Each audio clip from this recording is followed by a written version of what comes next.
And welcome into another episode of the Make It Mark Wrestling Show on the Tell Me More podcast. I'm your host, Mac Moore, here again with Ethan Hrabe. How's it going, Ethan?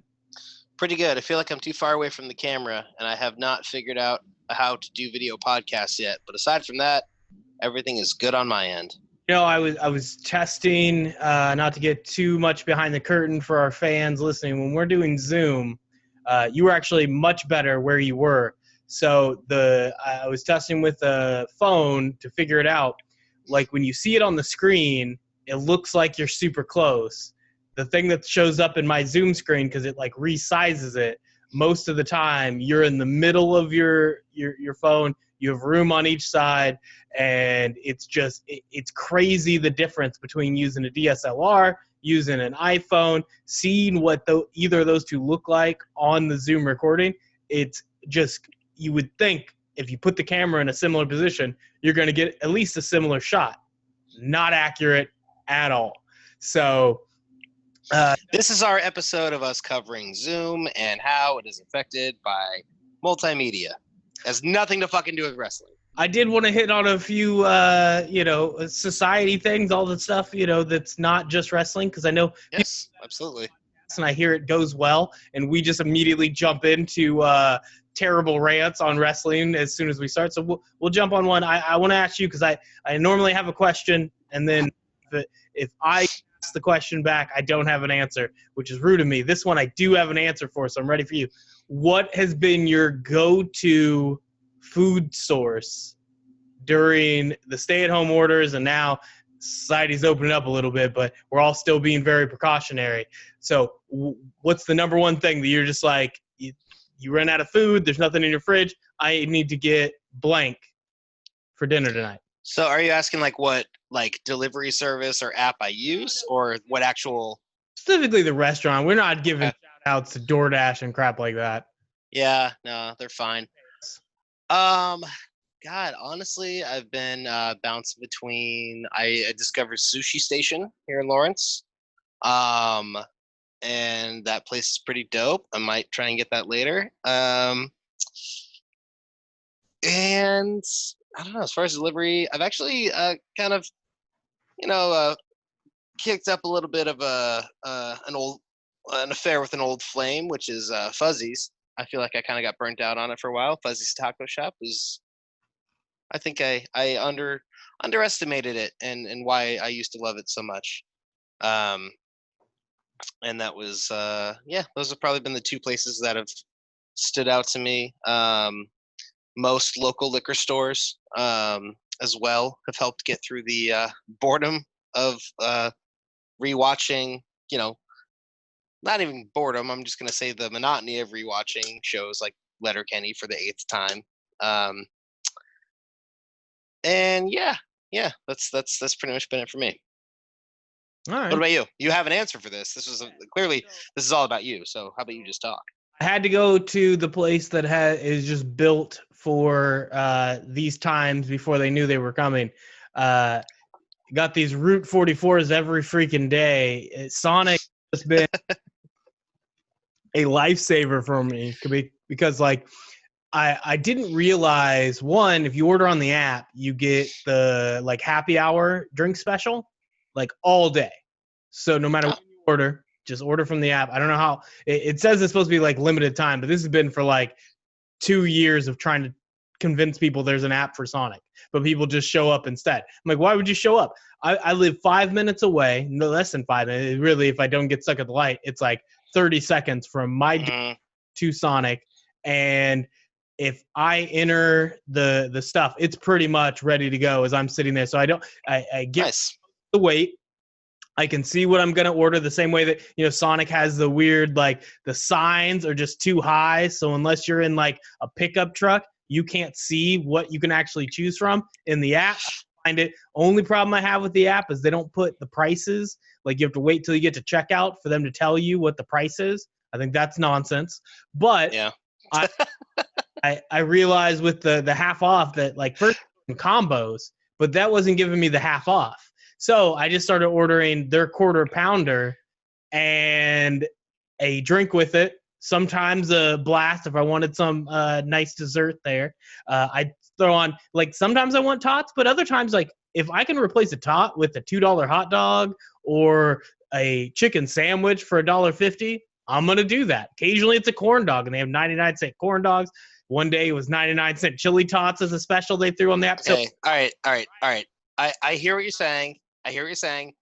I respect every bit of it. I've eaten quite a bit of Sonic as well during this time too, because it's right next to our work. But I think we're really close and in danger of turning this into one big advertisement. And I think that we need to stick to our roots and not, just give out free, handouts to companies that don't need it. That's true. But, I would. That's refreshing. I tried early on. Watermelon and kiwi. Who would have thought? I tried early on during the stay-at-home orders to shop local and order things from local places, but most of the local he said fuck it, just started going to Sonic every day. So here's the thing, most of the local places are either super expensive on any of the delivery apps, or you're ordering and picking up. I went I tried to do Burger Stand, and it ended up being they said that they had curbside to go, but if you pulled into the space, then you called the number. Everybody was calling the number at the same time, so they weren't answering. It was just a waitress that would come out and just ask, what's your last name, and take 3 or 4 names back and go grab the orders. Yeah, like the good old days. A dozen of us outside. I think most people had masks on, but I just think the whole point was us not standing in crowds. So I ordered it once and didn't do it again. It was cold by the time I got it and went home with it. So I tried, and there's still any of the ones that are on Eat Street and they don't do $6 delivery or something crazy. I've ordered it, but yeah, recently it's I'm ordering more for the Route 44. I just want to get a Diet Cherry Limeade. If I really need the boost, I throw in a Red Bull, and I'm good to go. That's it's more about the drink than anything else. But once I order the drink, I can't just get a drink, go up there for $1, whatever, and walk away with the Route 44. I need to get a burger and maybe a hot dog and maybe some tots and, maybe a Reese's Blast. I don't know. Okay, folks, thank you for tuning into Making a Mark Wrestling Show. Later, Marks. Hey, we're supposed to mark out. Sometimes it's about... You're marking out over Sonic right now. Sometimes it's about wrestling. And when we're talking about wrestling, we'll just start there. We'll go happy moments. We'll go the top. What is the best wrestling you've watched since the last time we talked? What did you mark out in professional wrestling? Well, honestly, I loved all of NXT TakeOver in Your House. Front to back, enjoy that entire show. I love the retro feel of it, the throwback setting, the stage, Todd Pettengill. That was fun. That was a really one of the most fun things I think WWE has done since lockdown. And I know that's kind of a broad answer, but I mean that whole show I really enjoyed. Other wrestling that I've really liked, I have gotten really into the Undertaker Last Ride series, despite the Don't Tread on Me hat paired with the Blue Lives Matter Texas shit. It's literally the most Texas version of Republitaker that I could possibly imagine. But despite that, I can still watch this documentary series. So, I mean, that along with also the Ric Flair WWE 24 was great.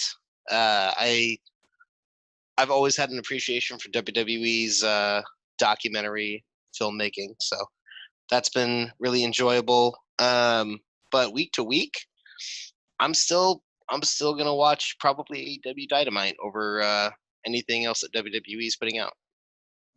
Yeah, at this point, I'm off on the week to week, just in general, and I had been.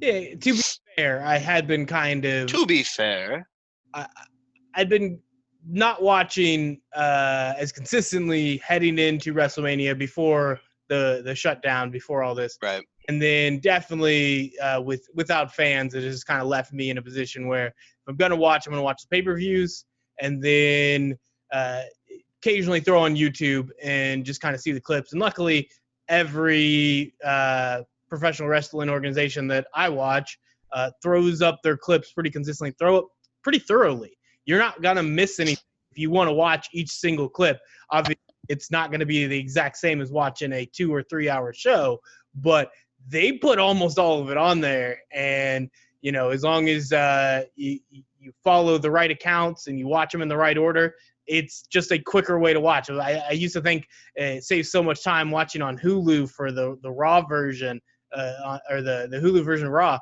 Like, getting rid of that extra hour was pretty great, except they didn't really cut into anything other than they just got rid of segments they didn't like.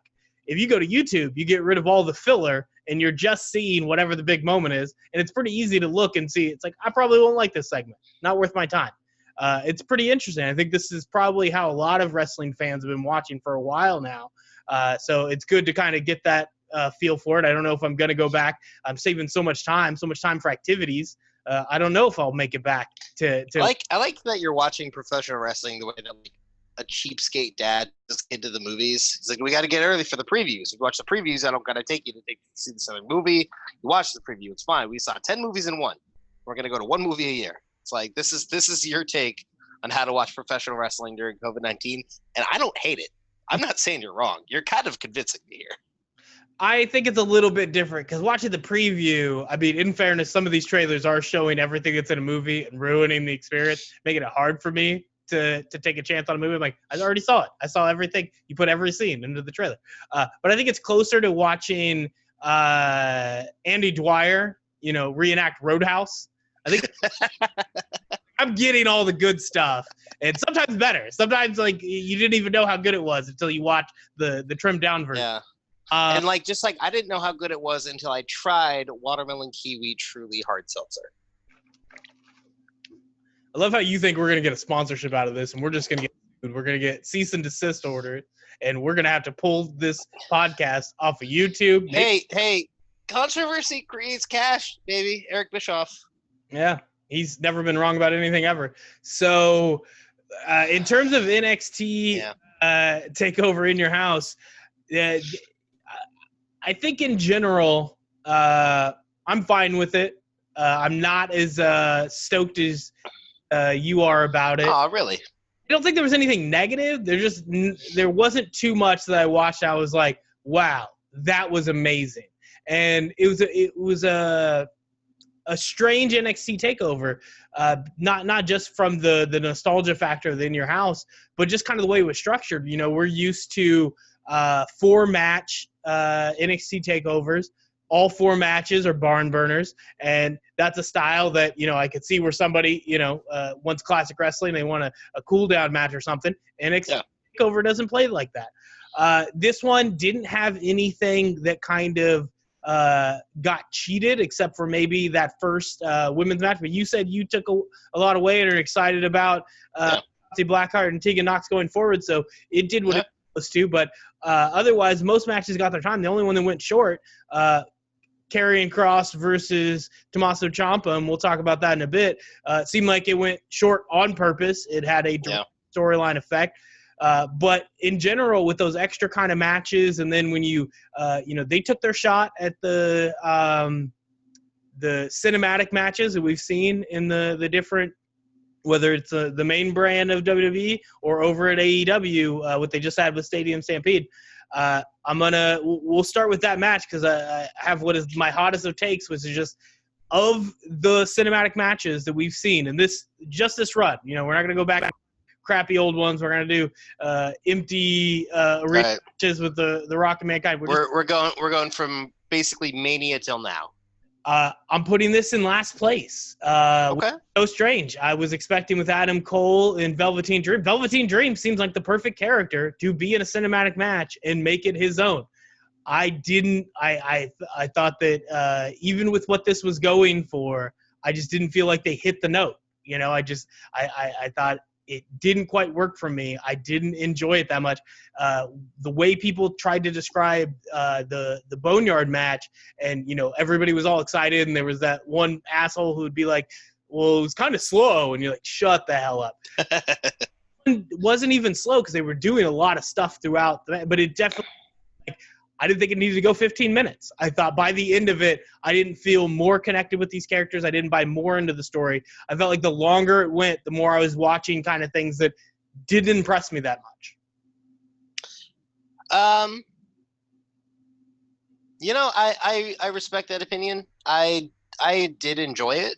I didn't really feel like it was missing much, but I could say that, all right, if it's missing anything, it could have, if anything, just been more cinematic. It almost seemed like it was just like you could have shot this match the same way you would have shot a normal wrestling match, and you could have used the same setup, the same setting, the same backlot, the cars, everything, but you didn't necessarily add anything to it by making it cinematic style, if that makes sense. So I guess I'll agree with you on that, but I don't think that it made it less enjoyable for me, but it made it less cinematic. And like you said, Velveteen Dream is the guy that you should be putting in cinematic wrestling matches. So I can respect that critique, absolutely.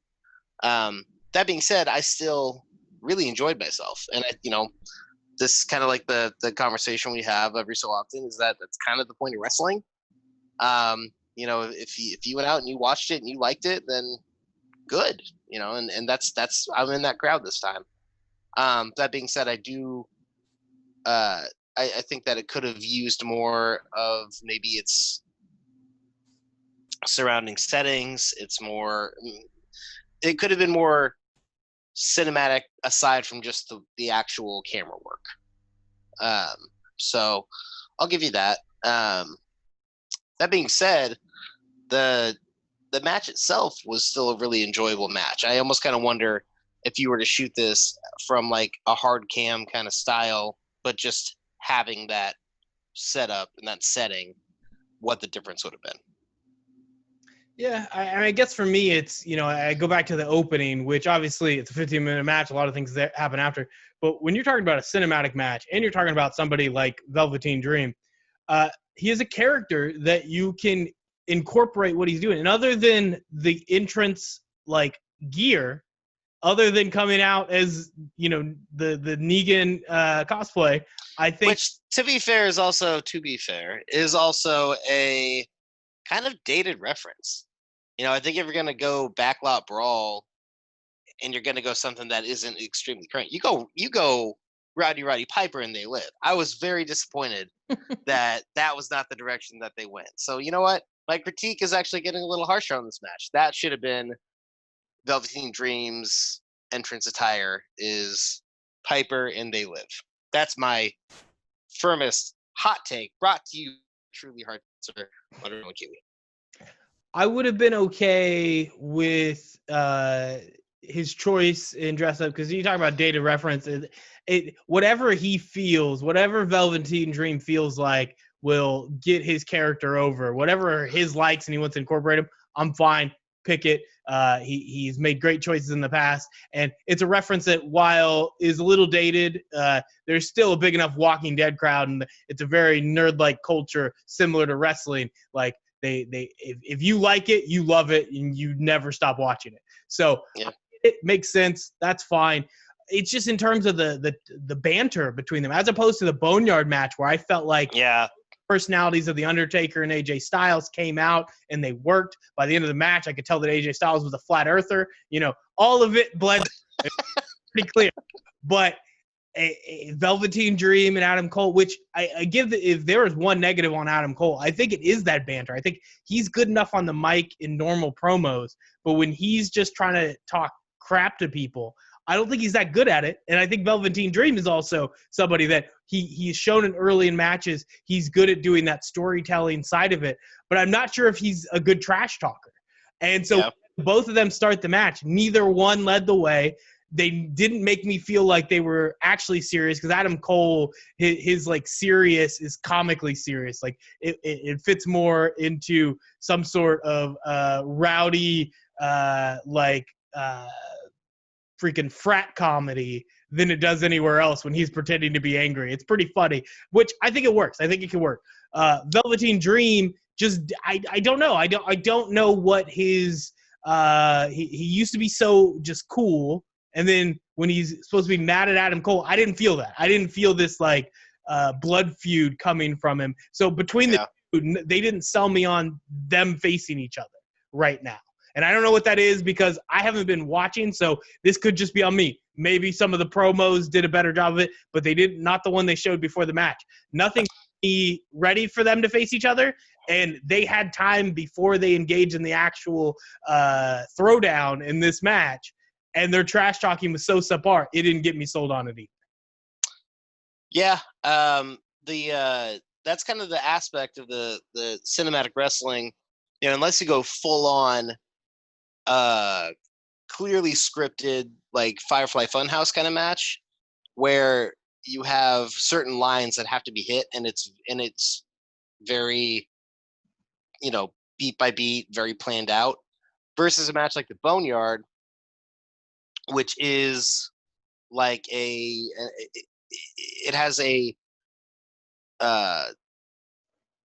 cinematic fight scene feel to it rather than even being a wrestling match. And you know, the dialogue in that, it just flows naturally, and I think it's just because the Undertaker and AJ Styles are that good as well. I mean, like, and it's not saying that Velveteen Dream and Adam Cole aren't two of my favorite wrestlers right now, because they are. But as far as the feud built into it, and also the ability to sell you on that feud within that match alone, like from just, even if you watch it as a standalone factor, the Boneyard does that. So this match, I mean, Adam Cole's in-ring trash talking is kind of one of those things where it's not the worst, but it's very much the exact same in every match he does it. And it's a lot of pretty basic trash talk, and then he usually has kind of one moment where he's got one really big build-up line, and then he gets popped in the mouth or hit with a finisher. Like, it's kind of a predictable sort of thing to see in a regular match. And I don't know if he changed much for this match, but I mean, the action of this match alone was still very entertaining for me. So, like I said, I'm not putting this match down, but I am also hearing all of your points, and you know, there are things that could have been improved upon, I guess. Yeah, and for the most part, in terms of, you know, what I expected from it, it doesn't help that I didn't keep up with what was going on, because right. It's just a weird situation for Adam Cole and Velveteen Dream to be put in. People that have been putting on really great matches in the ring, and now to be put in a completely different situation where this isn't necessarily your strengths being put to use, and it's not like they shit the bed. So I just, you know, as we're comparing it to the other ones, there's not been a cinematic match since Mania that I really hated. You know, it's like, yeah, they've been a lot of different styles, and they've all kind of hit. And, you know, I know as soon as the first one was good, there was already think pieces from different wrestling sites like, oh, are they going to go to this a bunch? And then immediately the counter is they'll overdo it. Like, it'll just be all the time and whatever. And it's like, I don't know what the threshold is for this being done too much. But at this point, they have done them all really well. It might even be that this one had a good enough look to it while not doing anything groundbreaking that kind of made it stand out even more, that it was just lackluster for me. You know, it was like, you have the capabilities, you have this chance to put on more than a regular wrestling match. And if you don't do something amazing like we saw in the Boneyard match, in the Firefly Funhouse, or in Stadium Stampede, then now I'm kind of let down, because it's like, you could have this oddly shot, like you said earlier, normal match that happens to be in a parking lot. I'm still sold, though, essentially alone on a Panama Sunrise onto a pile of chairs. I mean, that's always a good spot. That if anything is its saving grace. So, I mean, as far as like, what's the threshold? What's too many cinematic matches? I don't think they're going to get there. You know, I think that if anything, make other aspects more cinematic. You know, make promos more cinematic. Make backstage segments more cinematic. Go, you know, completely into that realm. But again, you know, long-term planning, they're not wanting. Huh? I have no idea why they haven't already done that. Like, no, I mean, it's very much like, you know, if you look at Lucha Underground vignettes, like, everything is very cinematic and soap opera like. And I'm not going to use Lucha Underground as the best example of how to run a wrestling company, but it's also kind of got that sentiment down, in the sense that every backstage segment I watch, and this is definitely no knock on the Charlie Carusos of the world. It's just the same thing. Every backstage segment is the exact same thing. You can still incorporate those interviewers, but find some way to mix it up and make those more unique. Because to me, like watching wrestling, the work in the ring isn't the thing that takes me out of it.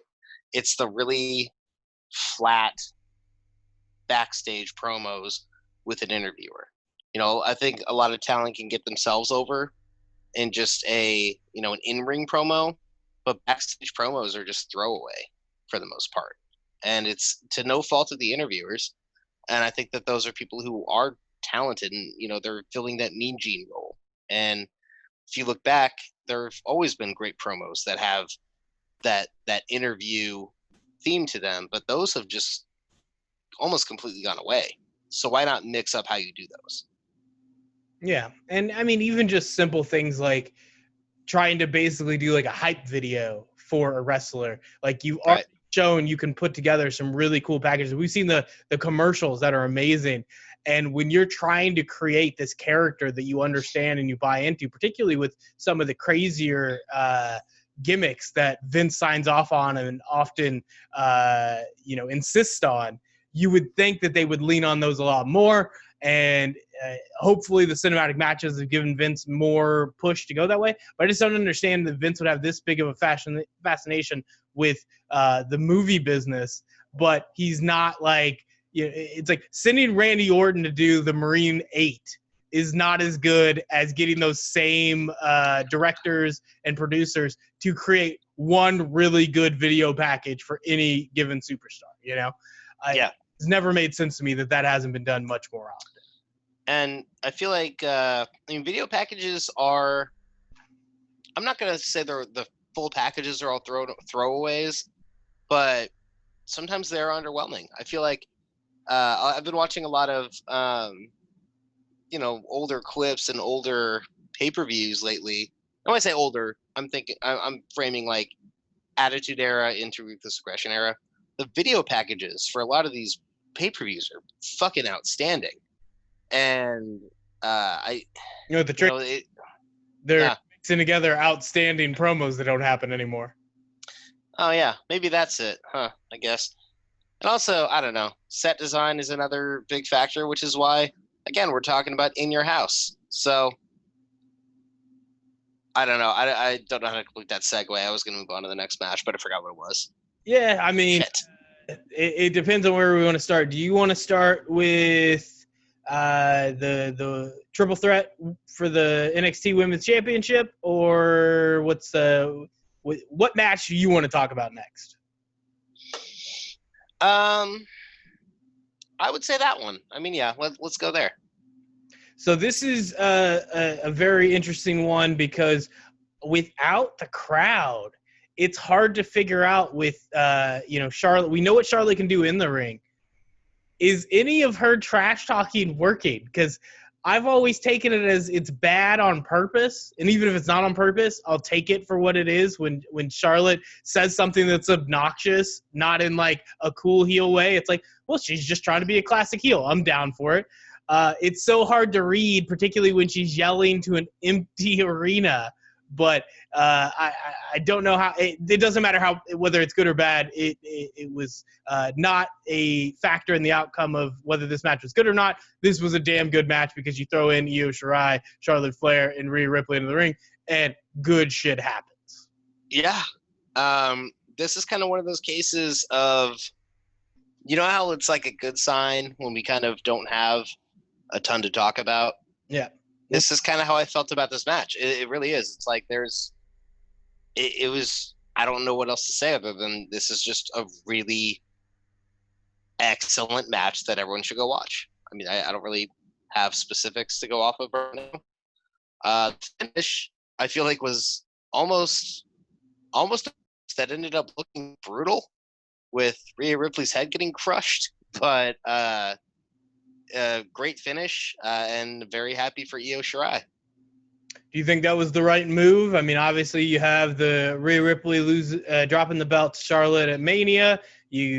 story going forward where Charlotte is apparently on every goddamn brand, and Io Shirai is the one who gets the big push by a heel who's doing really great as a heel, getting to beat the best heel in the game, Charlotte Flair.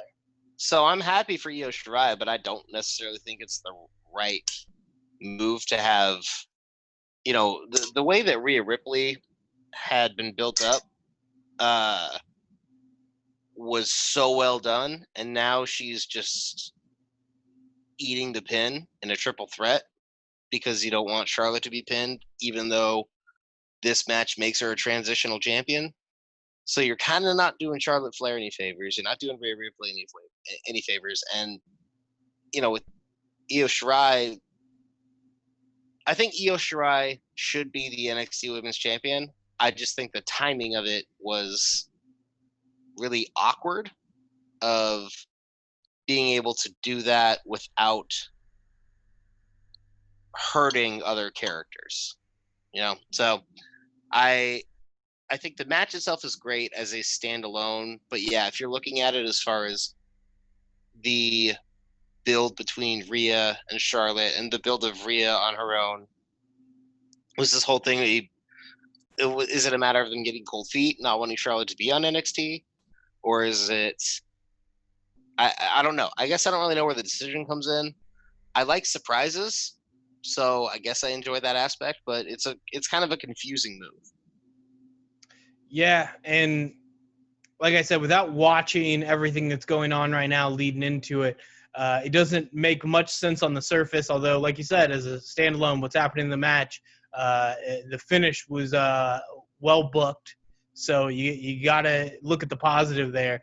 It just, when you think of Charlotte moving down to NXT, which isn't what she ended up doing, she's just holding the belt while still being like, I'm the most important woman on any brand. Anybody can tell you that. That sort of story can still work. You can still build people up. But like you said, without Charlotte Flair being the one that takes the pin from Io Shirai, then you're not getting that same push for Io Shirai. You're making Rhea Ripley look bad twice. And without it being like, Rhea Ripley doesn't get to later be like, you got a submission victory on me and it wasn't fair. And then the next complaint is like Charlotte had to find the cheap way out to beat the other person in a triple threat match. Like, nope. In this case, you didn't even get beat by Charlotte Flair the second. Yeah. You got beat by another competitor, which makes it hard to replay that rivalry. I think once you get Io Shirai and Rhea Ripley on their own going down the road, they'll probably build up something that I'll definitely want to watch. But it does put Rhea in a very weird place considering we were at the end of 2019 and we were talking about, okay, Becky Lynch is runaway, the best women's wrestler of the year, but Rhea Ripley was gaining ground, and that led all the way into Mania, and now we're in June, and it's kind of like, where is Rhea Ripley at in terms of her stock? Yeah, the women's division has been super confusing all across WWE in the sense that, at this point, like you said, in June, Charlotte Flair won the Royal Rumble, won at Mania, has already lost the title. That doesn't help her. Rhea Ripley has just been on a downtrend since Mania.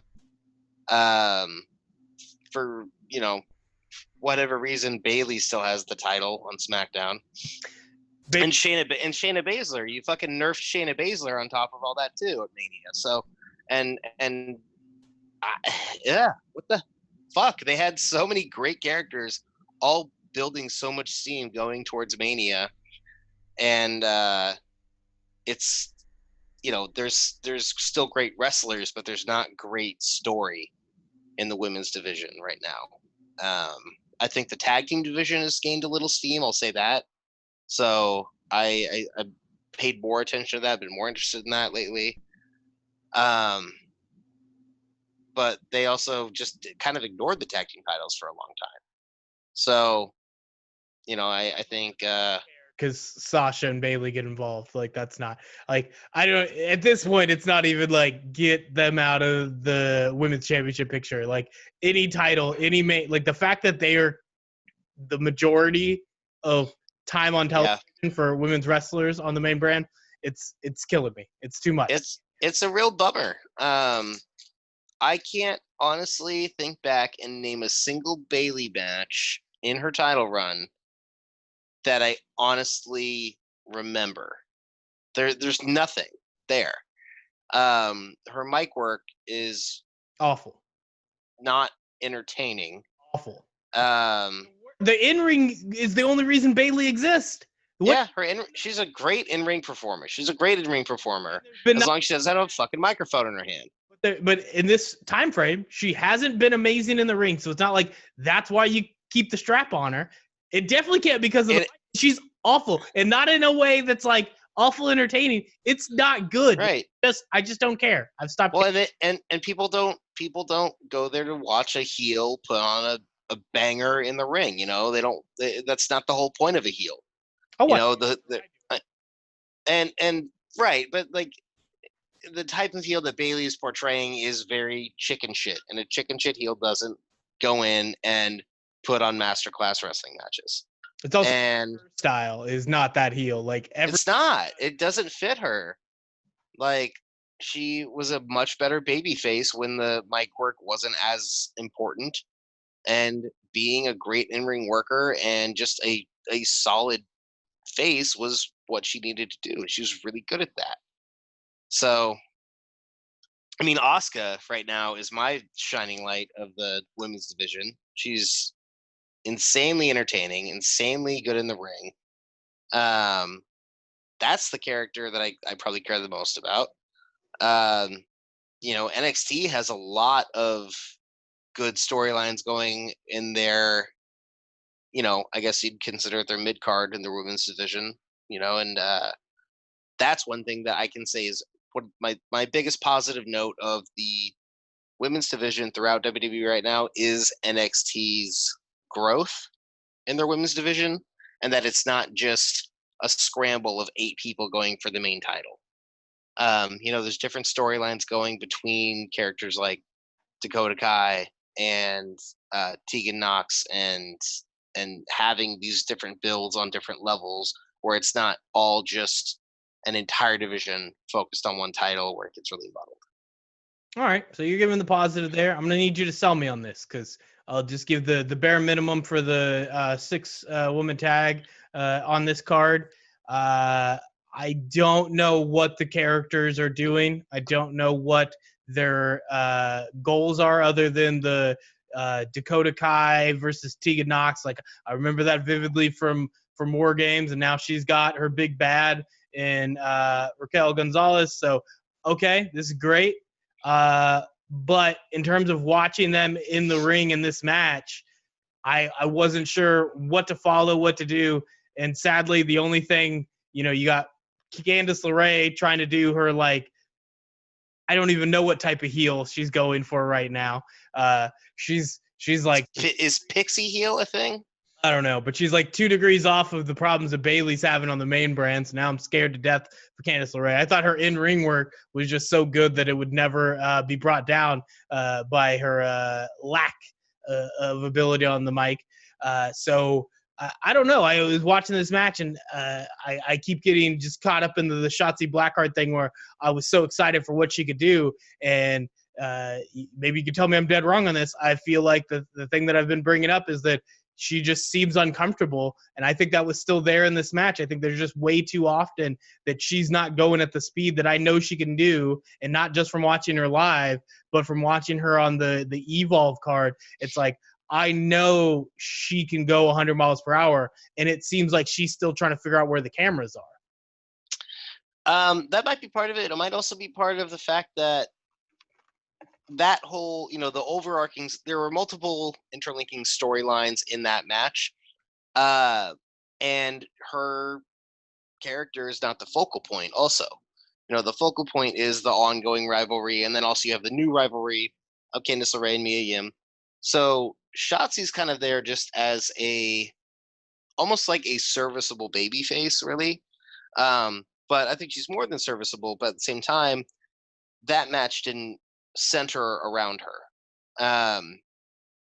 Whether that's something that you're going to change or not as an individual performer, I think matches are designed a certain way where you want that match to center around Tegan Nox. I think that Shotzi's in-ring work is still very solid. Like you said, it's from seeing where what she has done versus what she's doing in this sense. It's also a matter of, is it just that she thrives in singles competition? Is this something where being in a 6-woman tag match, you have to really pick your spots, and some of your spots are picked for you. But I didn't really see anything that made me, nothing that made Shotzi lose stock, I guess is what I'm saying. I think that her stock is still very high after this.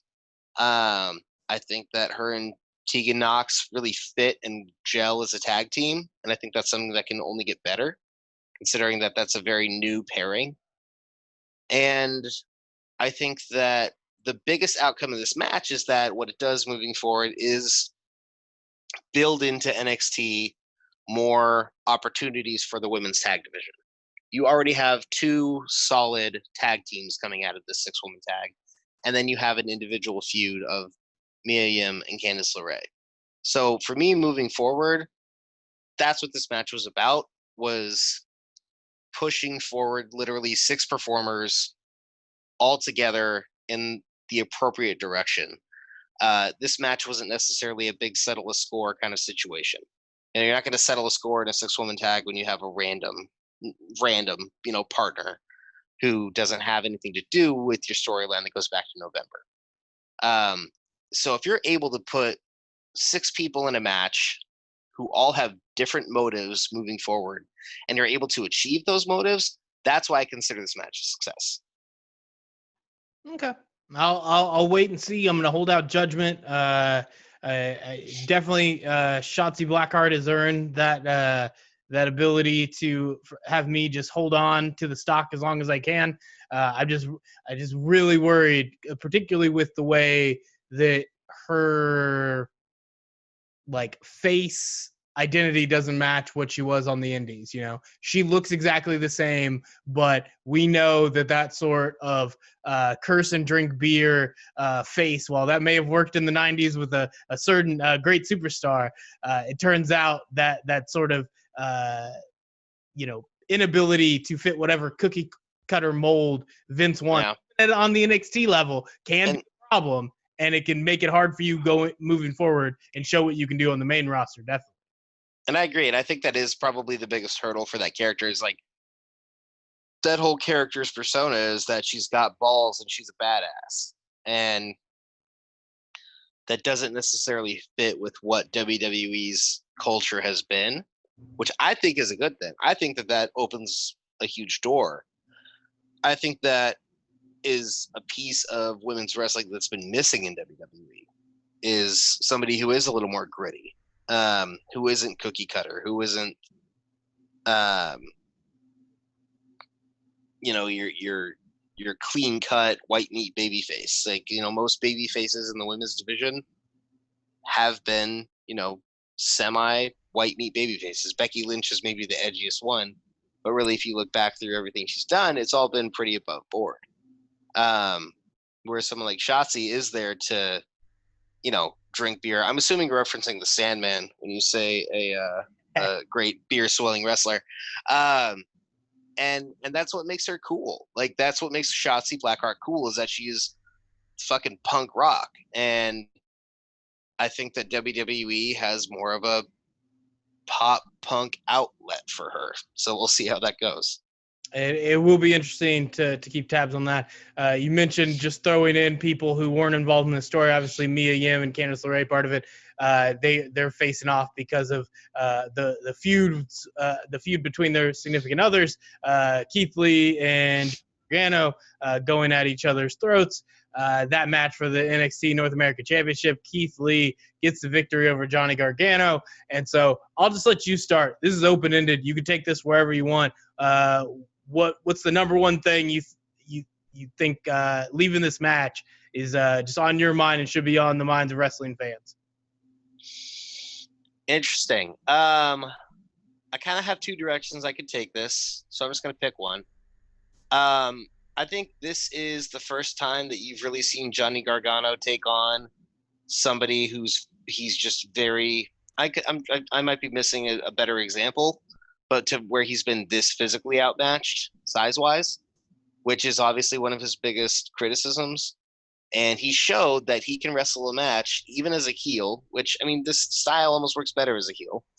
Of your, Rey Mysterio is your classic example, someone who knows how to chop down an opponent little by little, and really take advantage of weaknesses in order to gain leverage in a match that starting out is just completely physically lopsided.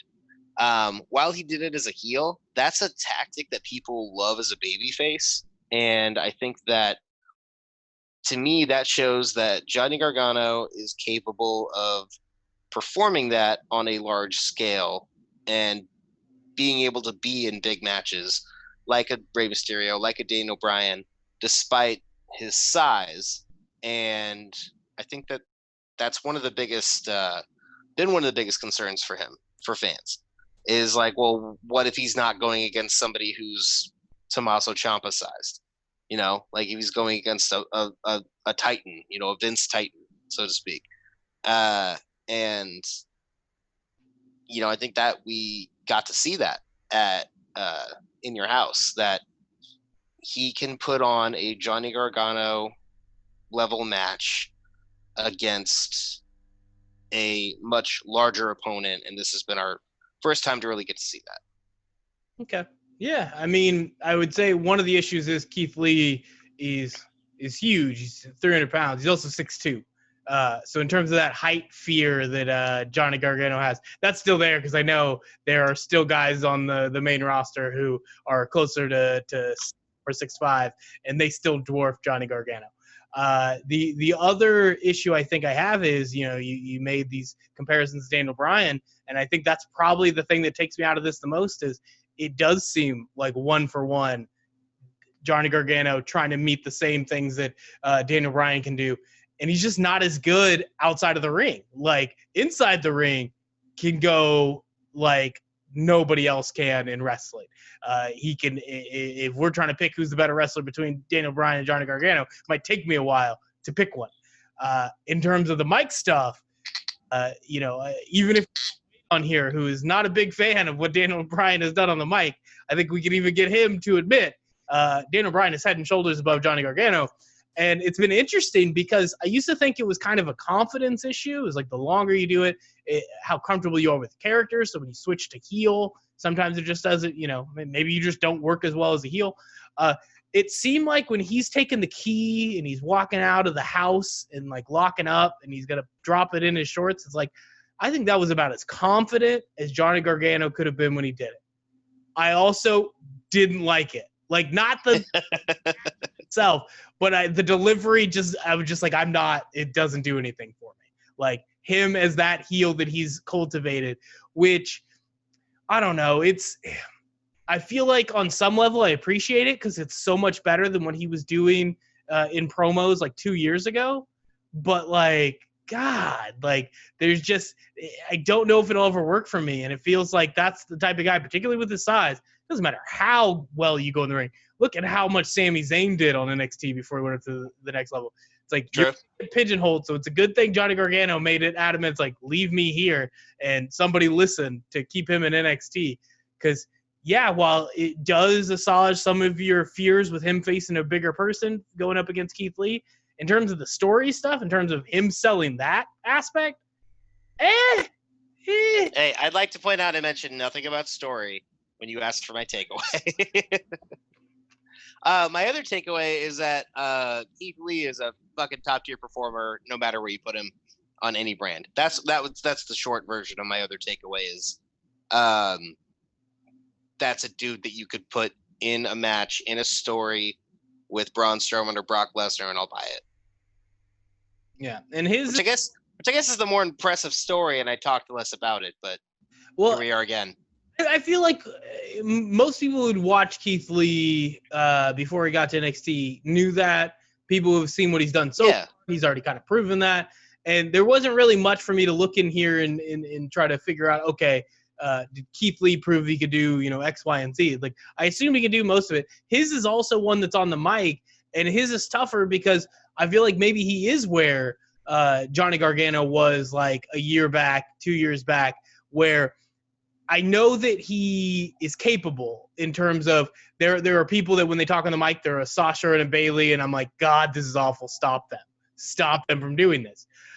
Johnny Gargano, even when it wasn't great promos, he could say all the words, he could get through the script and say all the right stuff at the right times. It just didn't always work, and his personality wasn't strong enough to make those work as well as they should. Keith Lee is a very similar guy. He's not going to have that issue where he's just bad at reading scripts, but will he ever deliver that personality? The thing we see in the ring and the thing that he performs everywhere else when he's not got the mic and he's talking to 20,000 people, like, is that a bombastic enough personality to work, particularly when it has to go through Vince? It has to be what you are. You're bringing yourself to the table, and he is, a little too cool, and not in a way that Vince is going to see and be like, he's the cool guy. Let's run with that personality. I think he's a cool guy. Say what? Said I think he's the cool guy. But I think he's very cool and charming. Vince isn't going to look at it that way, and I know when I watch the promos, it's not like I have nothing against him, but I'm also looking and I'm like, is he going to get better in that way? And particularly with a lot of these NXT guys that aren't 23, 24, they're getting up there in age.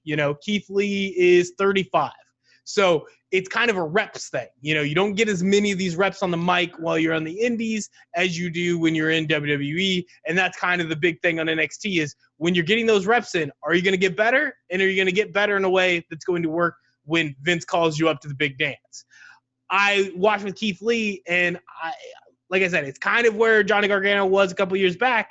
And I gave Johnny Gargano a chance. I waited for it. And then at the end of the day, I don't think he's got the ability to overcome it. Keith Lee, the jury's still out. I want to see. I just know that there hasn't been a single promo at this point that told me that's going to work with Vince someday. That's fair. That being said, I truly believe that Keith Lee has a bright future ahead of him. That was good. That was a good enough cheap pop there for me. Oh yeah. So yeah, I once again though, I'm going all the negatives because that's how we do a show. And in terms of the positive, Keith Lee and Johnny Gargano put on a hell of a match as they tend to do. Obviously, with Keith Lee getting that victory, I think that keeps building him up. The only thing I would ever have a question with the booking is that Johnny Gargano has come up on the short end very often. And it used to be the excuse was he was the face. It's like he's the underdog who's always going to be climbing that mountain. As the heel, how far can you go? And will Johnny Gargano, I think they've already kind of done that. Like he's gone over the edge. He's lost it, because he's gone through so many losses in these big moments. And it hasn't really worked. He hasn't delivered that character, at least not, in my opinion, not very well. So I don't know where he goes from there in terms of the story. But obviously, you throw Johnny Gargano in with whoever else at the next NXT TakeOver, he's probably on another hell of a match. As we move down, we've hit almost everything. I feel like the more important one is Karrion Kross and Tommaso Ciampa. We can either segue to that or hit the one that I don't know. I don't want to talk about it, but we'll talk about Finn Balor, Damian Priest. Which one would you rather talk about first? I'd rather talk about Finn Balor, Damian Priest. Why didn't you want to talk about that? Because I feel like this is tough. I don't know what it is about Damian Priest doesn't work for me. Maybe it's because I know that his name used to be Punisher Martinez, and that's such a better name than Damian Priest. That is a cool name. I don't know what it is with Finn Balor that it's like, I get that he does all these, he could do some cool shit in the ring, but when I think of Finn Balor's trajectory from the moment he did like the freaking, did he Pele kick the fucking Johnny Gargano his first night back in NXT? Mm-hmm. Like there was no payoff there. I don't think Finn Balor has accomplished anything in NXT that I thought he would. It seemed like such a perfect move when it happened. And, you could tell me this match, 13 minutes, they did some cool moves. This is kind of, my analysis on the Adam Cole-Velveteen Dream, but I gave them the benefit of the doubt with it's a cinematic match, so you're kind of put in a weird spot. Just doing big moves isn't going to do anything for me. Finn Balor, Damian Priest come in, they do the stuff I know they're capable of doing. I don't care about either character right now. And I'll agree with you on the characters. I am here for big moves when I haven't followed the storyline as well. And being able to see Damian Priest come in and just work with a guy as good as bad. That's one of those matches where I was literally here for the work rate. That's all I cared about in this feud. And it's a thing that you can tell because everyone knows how good Finn Balor is with the just with the graps, as they say. I mean, he's that good. He's gonna always put on a good match. He's one of those. The thing is that, like you said, his character trajectory is definitely concerning because you don't know if is this an issue of, like we've talked about before, wrestlers 15 years ago, 20 years ago, and further back were like way more selfish. They were way more aggressive about getting better spots, and wrestlers now tend to not have that, which is not a bad thing. I don't think that they all need to be bullies, but at the same time, is Finn Balor a guy who's already accepted this role of like just the guy that's going to help get somebody else over? Does he have world title, matches in his future, or is he just going to be that guy that helps build characters? Neither of those are bad things, but I think what our general populace of fans would like to see is Finn Balor go on a good title run and get to use his character and get to show off how good he is in the ring. So for this match going in, all I was looking for was good spots. I'm going to give Damian Priest bump of the night for fucking falling off the ring apron and almost Shawn Michaelsing himself on the edge of the fucking steps. Yeah, just hurt. Like that. He only got, like, I think it's Edge says is his line. It's like, you only got so many of those in the bump tank, dude. Like, so, like, it was too tough for me to watch just because that was brutal. Rick Rude injury, and it's like it's that type of like you didn't get yourself in position. You're doing something that's very risky, and the moment you're being flat back on something like that, like I was dying watching that. I texted my neighbor and apologized for the volume of my reaction because it sounded like basically my reaction was if my refrigerator fell on me. Was like the noise I made. And then I texted, was like, hey, sorry if I'm being loud, I'm watching wrestling. And he's like, I figured. Yeah. I was like, I figured that's what you're doing. But like, holy shit, that was good Lord. Also, fuck, I just love a good Razor's Edge, man. Like, this is one of those matches where I'm like, I can't really give you a bunch of points as to why I'm going to defend it. I just liked it. I really enjoyed it. Yeah, that's fair. It's one of those. This one had less of the work rate, and it was all about the story, so we'll see how much you like the story.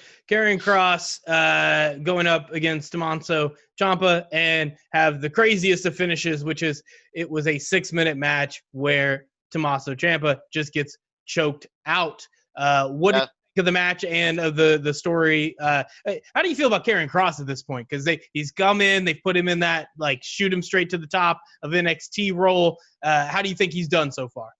I think he should wear tights instead of trunks. That's about it. Okay, that's all I got. I don't know. I mean, he's clearly very good, but is he automatically jump to the top storyline, beat Tommaso Ciampa in 6 minutes? Good. I don't know. I think that maybe. I'm not saying he's not. I'm just saying I don't know. I don't know enough about the guy. I think that's an interesting character that, like, you kind of look at. Is he actually that good, and is he going to last there, or is he, the next Heidenreich? Like, is he this just monster that they throw in who eventually runs out of steam? I think he's very good. So but I just have really not a lot of background on the guy, so I really can't tell. Yeah, and I know that I heard a lot about him on Twitter. You know, you just hear about Killer Cross, and you know, it's kind of that like anybody who's in the Impact orbit that you're like, are they that good? Because you said the same thing about Bobby Lashley. You said the same thing about EC3, and Yeah, you know, we can blame enough on booking, but there was also like these weren't the surefire bets you kept talking about. yeah. These are the things that these are the things I'm going to be skeptical on and just kind of wait and see. I'm not even necessarily skeptical in the way that I don't think it will work. I'm not sold on it right away. I know that there is definitely that crossover of Impact and NXT fans who think this is the fucking best thing ever, and you know, good for them. You know, but it's hard to say this early. You know, and is it going to be like a pairing of? Is it a matter of who he's paired with? You know, is it him and Tommaso Ciampa? Is that the right feud for both guys? You know, are they going to pair like water and oil, or are they going to pair like watermelon and kiwi? I don't know. That one wasn't as good as the last one. I also think his Cross's valet Scarlett is pretty interesting because she has a charisma that she brings to the table. I have not actually seen any of her mic stuff, so I'm just hoping she's good at that part. It's a very progressive way to put that. Wade would be proud. I think also I did watch like one clip of her power bombing somebody in Impact, and at first she like didn't quite get her opponent up, and I was like, oh, this is about to end poorly. And then she went full blown, like this is like as hard as you can power bomb somebody and them still hit flat back. I'm like, is she a good wrestler? Because that's she is. She is a good wrestler. I really think she is. If she can be another Zelina Vega type that can really do an amazing job as a valet, building up the person she's partnered with, and then also be somebody who can cross over into the wrestling side of it when she needs to, I think that's great. I'd like to see a little bit more from her and see what's happening with that. In terms of Karrion Kross getting to take out Ciampa the way he did, it really just kind of depends on where you're going with the character. I feel like trying to create this like ultimate badass once again without me having watched all of the buildup going in, it's hard to tell whether they had made that work because you can't just come out of nowhere and let that person beat him in 6 minutes. There does need to be that implication that this was possible to begin with, and then they won't do that, and then they did it. So that'll be interesting to see how they go forward if they can keep him in that range. And then it almost makes me wonder how this could have been used in a different situation. I was thinking to another match that kind of just worked, but also didn't. It's like I don't know if it was as good as it was meant to be. I was thinking the Jon Moxley Brody Lee match at Double or Nothing. What if because Brody Lee ended up getting choked out, another technical submission. It was just the way that it was done was there more to try to protect Brody Lee, but it didn't really like make Moxley look more like a badass. Maybe it's because he's already maxed out his badass points. I don't know. But like, I don't know if the answer would have been letting Moxley beat Brody Lee in 6 minutes and just, they go 100 miles per hour. Moxley gets that submission on him, and it's just this quick victory because Moxley built. But what if Brody Lee got that over Moxley? I know you'd cause a lot of backlash over letting Brody Lee come in as an ex-WWE guy and just steal the belt from this other ex-WWE guy that you're trying to build up who stole it from another ex-WWE. And it's like, maybe don't let Brody Lee come in and take the belt immediately. But if you would have told that story, that would have like actually put Brody Lee where he needed to be based on his character kind of not quite working. That would have gave us a better idea of where they were going with him if he was able to come in and choke out the champ. And Jon Moxley gets to come for his challenge, say, hey, you made me pass out, but I didn't tap out.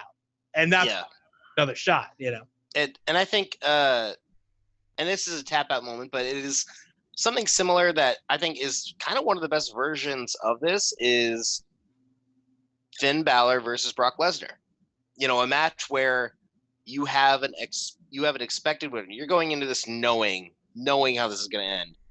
And then you actually have the unexpected opponent getting the upper hand, but then just gets caught. And that's the thing that builds characters like that, is that they can catch you at any time, no matter how vulnerable they are, and that's what makes a dangerous character. So I think it's not like it was a full squash, but it was fast. And I think that was closer to it than maybe Moxley and Brody Lee. But I don't know. Like I said, this is one that I just have to really see more to believe it fully. Yeah. And in this case, I think there will probably be some people that talk about this as if, oh, that's not an NXT TakeOver match. Wade's probably that guy if we were to have him on this podcast, if he would have been following along and watching. I think it had a storytelling purpose, and the only way this becomes a bad match is if, as they continue to tell that story, they fail. Like if they do poorly going forward. I hate the fact that there are so many matches that happen, particularly on WWE main brand pay-per-views, where it doesn't get that benefit of the doubt. And I know that's all because we've seen what the product ends most of the time, and it leaves you satisfied. But I hate the fact that we bake that in and then we say, oh, look, this didn't work. But it's often fans preemptively deciding it didn't work. This is something that it's not about how good this match was. It's about how good this will make this feud, how good it'll make this character, Karrion Kross, and how much this will improve down the line. So I think it's a good move. I don't really have any sort of negatives. I just did start to think, okay, this is kind of where they're going with this one. Could that have been used in some other scenarios? I think it's fine. And I think in terms of this pay-per-view, you really enjoyed it. I kind of just fell in the middle, and I don't know how much is it. Like now I'm starting to view NXT through that same lens that we've had to do to AEW and WWE main brand. I think you're just dying on the inside. I think you're getting up there. You're what? You're like, how old are you? I don't know anymore. 29. Like 45. Yeah. Like, I mean, you're up there. You're just starting to lose the passion. I don't think that that's wrestling's fault. I think that you need something in your life, like perhaps maybe a watermelon kiwi truly, to really remind you that no matter how hard the seltzer is, life's pretty easy. All right. I will say that I don't think it's just me getting old and getting bitter, because like before. I think with NXT takeovers, I do think now when I'm starting to view it through the same issues, and I know immediately some of the smarkier fans will say, well, now Vince is putting his stamp on it more now that it's on TV. Maybe that's it. But I think now if I'm trying to compare it the same way that I'm going through and watching what makes AEW good, what makes a good WWE main brand pay-per-view, like you need that great wrestling match, but you also need that story. And I don't know how much, because, I wasn't really watching the weekly NXT show before now. They put together great packages that sold me on rivalries, and I knew the characters. I knew how they worked, and it got me excited for the match when it came on. It put together that package despite knowing when I tuned into NXT each week, it was like, some of these promos are not good. Some of these things, like they're cutting out the bad stuff as much as they can when they're building that pay-per-view match package. I was actually thinking about this whole kind of philosophy earlier this week, and what I think a really good example of this is, like you said, what makes a great WWE pay-per-view. Go back and watch WrestleMania 21. This is one that I have rewatched several times, and it literally has just kind of a little bit of everything that makes WWE pay-per-views great. It has like you said, it has the great wrestling match of Kurt Angle and Shawn Michaels. It has a unique multi-man match of the first ever Money in the Bank. It has the storylines involving Batista and Triple H and John Cena and JBL, and has kind of a this doubling down on steps forward and progress. It's one of these things that this is one of my favorite WrestleManias, and I just felt it really applied to this conversation. WrestleMania 21 is a perfect example of how to kind of get a little bit of everything. So kind of just to your point of, what makes, and this isn't just for you, this is for anyone who watches this, is go watch WrestleMania 21 and make that your bar. That's my bar for what I expect out of having to tick all the boxes of a mainstream WWE pay-per-view. All right. I might give it a shot, although I think I watched it a couple years back, but never hurts to go back and watch it again. Watch some great matches. Never. I still need to finish up Last Ride, though. I still need to finish up. I had not watched the Ric Flair 24 yet. I saw the trailer for it, and I got excited. How many parts is Last Ride supposed to be? I don't know, man. Because I think part 4 comes out like maybe next week. I think part 3 came out like 3 weeks ago. So I don't know how they're spacing it out, but they're getting there. Part 3, fucking hell. Part 3 is basically like the lead-in. It picks up with like, this is how terrible the tag team match in Saudi Arabia was. And then the leave off, like as it's leaving, it's like, okay, well, this is his moment to redeem himself. He's got to wrestle Goldberg in Saudi Arabia, and then that episode ends. And it's like, God damn it. This is like, I am cringing thinking of how uncomfortable this is going to be. Like the last 2 episodes really focus on, Undertaker Mark Calloway feeling very underwhelmed by his own performance and feeling like, I can't go out on that one. And then he has a good match and says, that was a good match, but it was too short. I'm going to do another.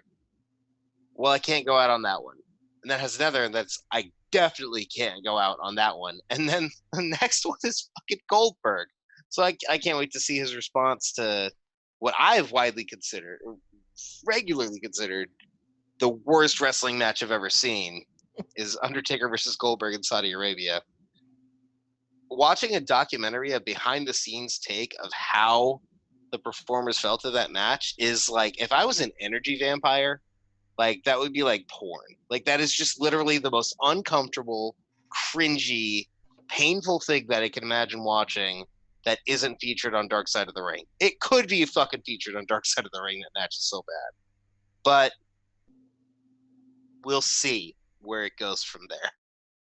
That's good. I like how you just gave a slight nod to our next Q Crew podcast where we cover the energy vampire that's in those as we just recap season 2.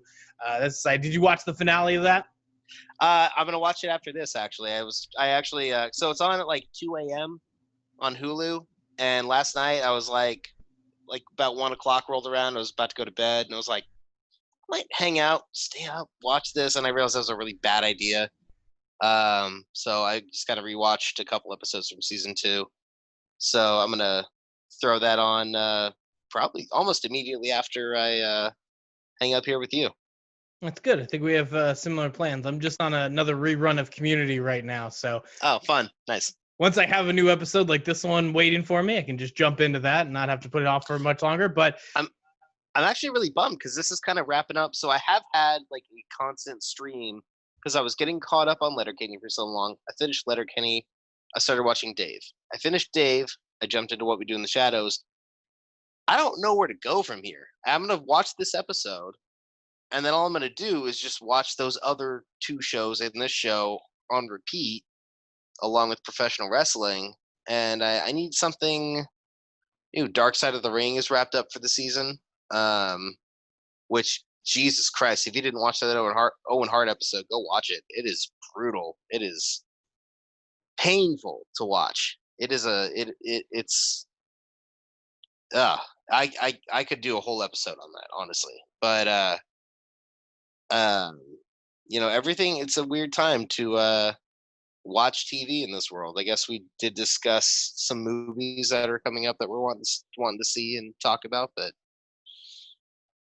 it's kind of, this is the time to start watching wrestling, which is funny because this is when they're usually on break. But yeah, I mean, there's wrestling to watch, and then if you're not a big fan of the lack of audiences being at the wrestling events, watch old wrestling. Just jump onto the network and all day. Because I don't know what else there is. I heard Space Force is not good. So I wouldn't say it's not good. It's just maybe underwhelming. It's not as minute by minute hilarious as a lot of TV shows that are around right now. I enjoyed Space Force, right. but I would say if you are going to go watch old wrestling, my favorite thing to do is just pick a year, pick a pay-per-view you remember from your childhood when things were awesome and you really liked everything. Go watch the week-to-week shows and throw in those pay-per-views in the middle of that.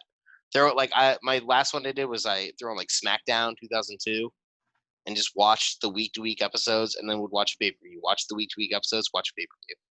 I had a lot of fun doing that. A lot of it was so far gone from my memory that it was almost like watching it new again. Well, it's a good thing for our viewers to do. I've definitely enjoyed going back. I don't know if I'm going to ever go through years of wrestling like that. I just don't quite have that time. But there's so much to go access, and there are those moments where you like, I remember that happening. Do I remember that happening? Because that's a lot different than I remember it. It's always good to kind of get that refresher course on your childhood, or like I like to call it, ruining your childhood, Ethan. Like no. I haven't watched anything from 1998, by the way. Like I'm afraid to go back that far. I'm watching like early Ruthless Aggression is what I'm watching. That's good. But I mean, and it's like 95% of it's good. 95% of everything is like, oh, it holds up. It's enjoyable. That 5%, okay. There are certain angles that don't hold up. They're potentially racist or homophobic or just awful. It's a really bad 5%. Unlike the good 5% of alcohol that is in every can of Truly Hard Seltzer. Thank you to our sponsors, Truly Hard Seltzer and Sonic, specifically Route 44, via the Sonic app. Yeah. They're not going to pay us, man. Cheers. That's it. Later, Marks.